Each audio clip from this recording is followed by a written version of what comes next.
తరతరాలుగా కోట్ల మంది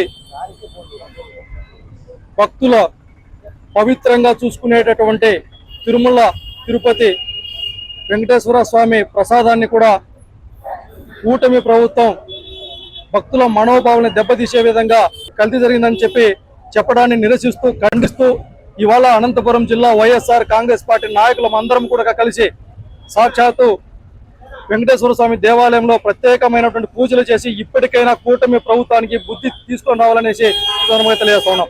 మనకందరికీ తెలిసినటువంటి విషయమే, అబద్ధాలు చెప్పడంలో, మోసం చేయటంలో, కుట్రపూరితమైనటువంటి రాజకీయాలు చేయటంలో చంద్రబాబు నాయుడు గారు పిహెచ్డి చేస్తే ఆయన కుమారుడు రెడ్ బుక్ స్టార్ లోకేష్ గారు మరియు ఆయన పార్ట్నర్ సనాతన స్టార్ పవన్ కళ్యాణ్ గారు ఇద్దరు కూడా డబుల్ పిహెచ్డి చేసినారనేసి మనతో పాటు ప్రజలందరికీ తెలిసినటువంటి విషయమే. కాకపోతే ఇక్కడ భక్తులకు మనోభావాలను దెబ్బతీసే విధంగా చివరికి ఇచ్చినటువంటి హామీలను నెరవేర్చలేక పరిపాలన చేత కాక ఇవాళ చేతులు ఎత్తేసి మతాల పేరుతోనూ ప్రాంతాల పేరుతోనూ కుట్రపూరితమైనటువంటి రాజకీయాలు చేయడాన్ని మేము తీవ్రంగా ఖండిస్తా ఉన్నాం. ప్రజలందరూ చూస్తా ఉన్నారు. ఇవాళ సిబిఐ మీరు పెట్టినటువంటి సిట్టుతో పాటు సాక్షాత్తు సిబిఐ అధికారులు కూడా ప్రసాదంలో జంతు గోవులు కలవలేదు అనేసి నిరూపిస్తే ఏ ముఖం పెట్టుకుంటున్నారు చంద్రబాబు నాయుడు గారు అని ఈ సందర్భంగా ప్రశ్నిస్తా ఉన్నాం.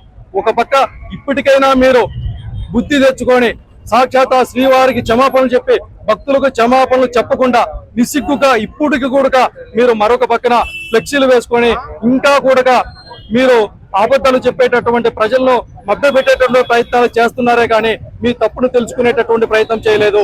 అందుకే వైఎస్ఆర్ కాంగ్రెస్ పార్టీ నాయకులంతా జగన్మోహన్ రెడ్డి గారి నాయకత్వంలో మీరు చెప్పేటటువంటి అబద్ధాలని ప్రజలకు వివరించే ప్రయత్నం చేస్తా ఉన్నాం. ఏదైతే జగన్ అంటే మీరు భయం, కూటమితో కలిసి 3 పార్టీలు కలిసి ఇచ్చినటువంటి సూపర్ 6 హామీలతో వెలురై ఇవాళ జగన్మోహన్ రెడ్డి గారి పైన బురద జల్లేటటువంటి రాజకీయాలు చేస్తా ఉన్నారు. అందరికీ అర్థమవుతా ఉంది, ప్రజలందరికీ తెలిసినటువంటి విషయమే. అందుకే జగన్మోహన్ రెడ్డి గారి నాయకత్వంలో మీరు ఏదైతే కుటిలం చేస్తున్నటువంటి కుటిల రాజకీయాలను తిప్పికొట్టే విధంగా సాక్షాత్ ఆ వెంకన్న స్వామిని వేడుకుంటా ఉన్నాం. ఇప్పటికైనా ఆ కూటమి ప్రభుత్వానికి బుద్ధి తెచ్చి ప్రజలకు 4 మంచి పనులు చేయండి అయ్యా చంద్రబాబు నాయుడు గారు అనేసి ఈ వైఎస్ఆర్ కాంగ్రెస్ పార్టీ నాయకులుగా మేము డిమాండ్ చేస్తా ఉన్నాం.